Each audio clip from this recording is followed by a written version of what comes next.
Praise the Lord. ஒரே ஒரு வசனத்தை கூட காண்பித்து கொடுக்கிறேன். சங்கீதம் 23வது அதிகாரம் 6வது வசனம்.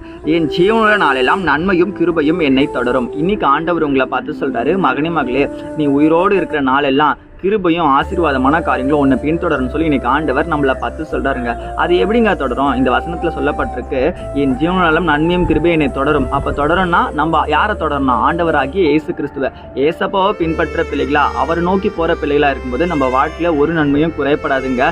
முதலாவது தேவனுடைய ராஜ்யத்தையும் அவருடைய நீதியும் தேடுகள், இவைகள் எல்லாம் உங்களுக்கு கூட கொடுக்கப்படும் தான் வசனமே சொல்லுது. அப்ப நம்ம தேட வேண்டிய ஆள் யாரு? ஆண்டவராகிய இயேசு கிறிஸ்து. அவரை தேடி போகும்போது இவைகள் எல்லாம் கூட கொடுக்கப்படும்னா நீ கேட்கணும்னு அவசியமே இல்லை. மகனே மகளே, உன் வாழ்க்கையில நீ என்னென்ன காரியத்தை எதிர்பார்த்து காத்து கொண்டிருக்கியோ, மனசுல வச்சுருக்க பத்தியா, அதெல்லாம் நீ வந்து கேட்கணும் அவசியமே இல்லை. எனக்கு நிச்சயமா தெரியும், அதெல்லாம் உங்களுக்கு நான் செய்யறதுக்கு தயாரா இருக்கேன். ஆனா நீ யாரை தேடணும்? என்ன தேடி வர பிள்ளையா மாறணும்னு சொல்லி இன்னைக்கு ஆண்டவர் உங்களை பார்த்து தான் சொல்றாரு. ஏசப்பா தேடுற பிள்ளைகளா மாறுங்க, இவைகளெல்லாம் உங்களுக்கு கூட கொடுக்கப்படுங்க. உங்க ஜீவனால நன்மையும் கிருபையும் உங்களை